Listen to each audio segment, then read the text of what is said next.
ला अनि टाँसिदिएले सम्पूर्ण देश तथा विदेशमा रहनुहुने आफन्त दाजुभाइ साथी इष्टमित्रहरूमा आज म तपाईहरूलाई हाम्रो गागलमा अवस्थित टाँसी झामलिङ मिङमाफाङ गुम्बा मर्मत सम्भार गरेर अन्तिमसम्म पुग्दा भएको कार्यहरू र वर्तमान अवस्थाहरू सबैमा जानकारी पुर्याउने उद्देश्यले यो भिडियो बनाउँदैछु। सुरुमा काम गर्नको लागि आवश्यक सामानहरू व्यवस्थित गर्ने क्रममा मिनाक्स भान्जाको टिफरबाट एक टिप पालुवा झार्ने काम गऱ्यौँ।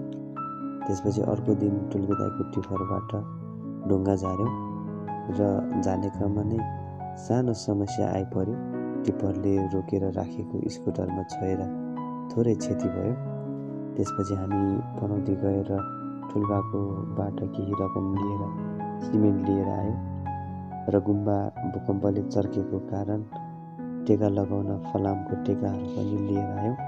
सिमेन्ट बोक्नको लागि हामीलाई साथीहरूले सहयोग गर्यो र भोलिपल्ट बिहानबाट हामीले टेका लगाएर गुम्बा भत्काउन सुरु गर्यौँ। भत्काएको केही तस्बिरहरू पनि हेर्न सक्नुहुन्छ। त्यसपछि इन्जिनियरले भनेअनुसार नै जगसम्म खनेर हामीले डिबिसी डन्डी हालेर पुरा गऱ्यौँ। त्यो सकेपछि हामीले वाल लगाउन सुरु गऱ्यौँ र त्यही सिलसिलामा धेरै यताउति हिँडेर होला मेरो बिरामी खुट्टा पनि गाह्रो भएकोले म चाहिँ थेरापी गर्न पनौती गयो र हामीलाई काम गर्दै गर्दा 2 दिनसम्म खाजाको व्यवस्था सुदेश लामा दाइले आफै पकाएर खुवाउने व्यवस्था गर्नुभयो।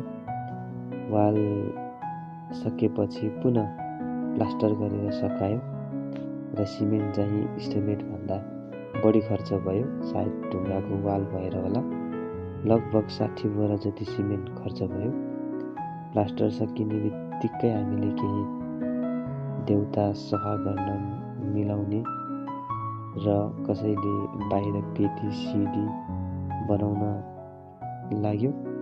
रातको 9 बजेसम्म काम गरेर भए पनि हामीले सम्पूर्ण मर्मत तथा निर्माणको कामहरू सकायौँ। त्यसपछि हामी कलरतिर काम सुरु गऱ्यौँ। कलर लगाउँदै गएपछि थाहा भयो कि सिलिङबाट पानी रसाउने रहेछ। हामीले त्यसपछि कलरलाई रोकेर फेरि वाटरप्रुफ केमिकल हालेर माथि छतमा चिपिङ गऱ्यौँ।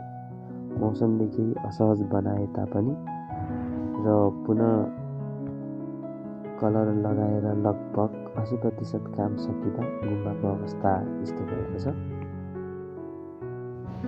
यतिसम्म आइपुग्न सहयोग गर्नुहुने सम्पूर्ण गाउँवासी कामदार तथा गागल टोल सुधार समितिको सम्पूर्ण टिमलाई धन्यवाद भन्न चाहन्छु र अब बाँकी फिनिसिङ भिडियो पनि तपाईँहरू माझ देखाउने बाचाका साथ अहिले यति नै।